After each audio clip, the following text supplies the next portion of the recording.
भाजपा नेता व राज्यसभा सांसद समीक भट्टाचार्य ने संदेश खाली मुद्दे पर राज्य की टीएमसी सरकार को घेरते हुए कहा कि राज्य सरकार शुरू से ही संदेश खाली मामले को गंभीरता से नहीं ली है। इसके विपरीत आरोपी शाहजहां की मदद करती है। बाद में डीजी राजीव कुमार संदेश खाली पहुंचकर व्यवस्था बनाने का आश्वासन दिया। बलात्कार का मामला दर्ज किया गया। मुख्यमंत्री द्वारा जमीन वापसी की बात कही गई थी।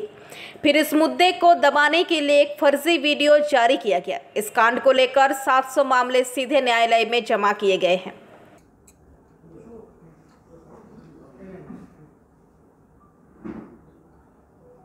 দেখুন, আপনাদের মহিলা শাখার সভানেত্রী ফাল্গুনী পাত্র আপনাদের সামনে বললেন যে আগে শাহজাহান এবং শাহজাহানের বাহিনী বলাৎকার করেছে, এখন পশ্চিমবঙ্গ সরকার বলাৎকার করছে সন্দেশখালীর মহিলাদের ওপরে। সন্দেশখালীতে একটা স্বতঃস্ফূর্ত অবরোধ তৈরি হয়েছে।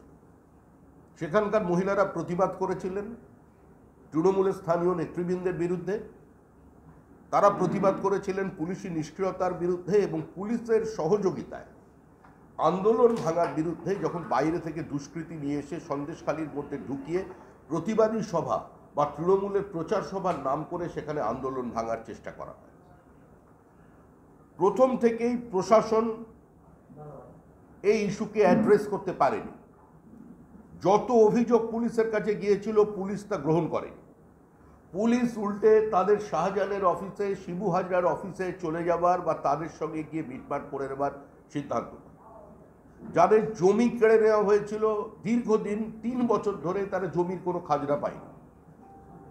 তাদের রুটি রুজি পর্যন্ত কেড়ে নিয়েছিল বর্তমানের ওইখানকার তৃণমূলের নেত্রী।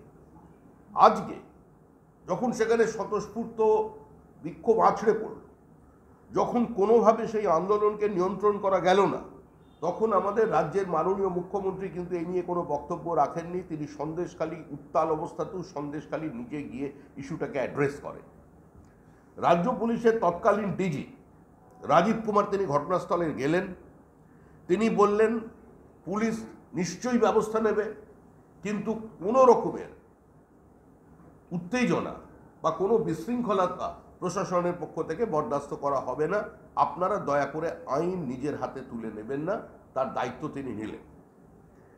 তখন দেখা যাচ্ছে 4 বছর ব্যবহার করে প্রতি রাতে বাইরে থেকে দুষ্কৃতী এনে পুলিশের সহযোগিতায়, পুলিশের তৎপরতায়, পুলিশের বদান্যতায় এবং পুলিশের উপস্থিতিতে আন্দোলনকারীর মহিলাদের বাড়ি বাড়ি গিয়ে থ্রেট করছে, তাদের বয়ান উইথড্র করবার কথা বলছে।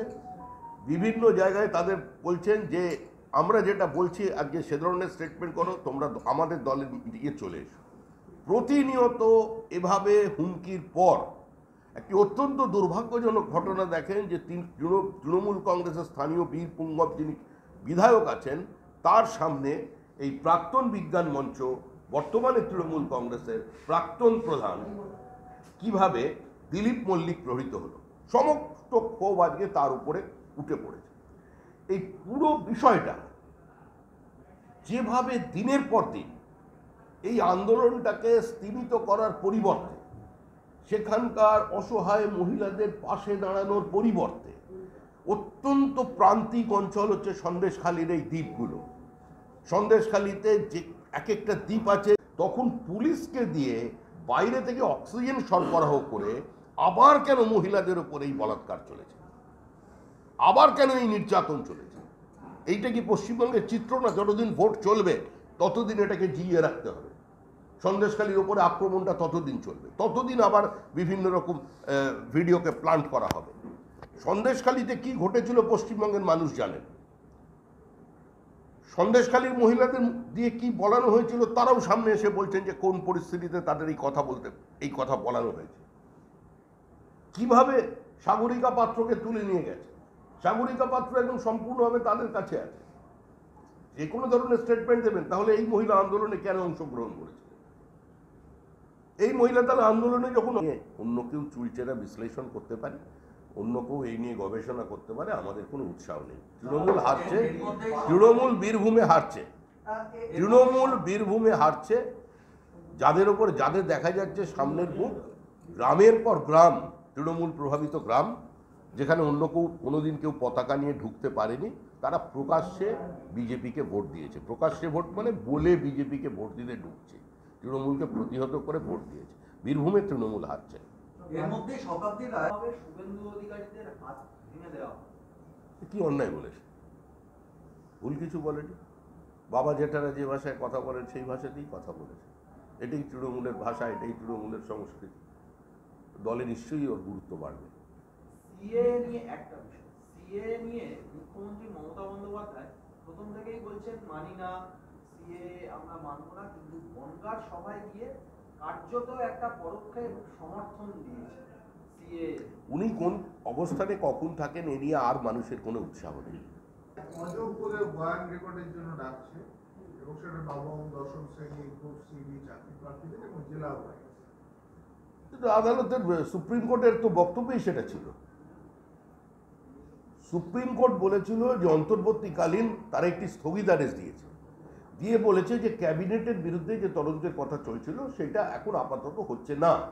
কিন্তু সুপ্রিম কোর্টের তদন্ত বহাল রেখেছে অযোগ্যদের ক্ষেত্রে, তাদের কাস্টাডিতে নিয়ে জিজ্ঞাসাবাদ করবে এবং তারা যদি চাকরি করে আবার পড়াতে যায় স্কুলে, তাদের বসিরহাট জুড়ে তারা বলৎকার করেছে, তারা ধর্ষণ করেছে, তাদের উপর অত্যাচার করেছে।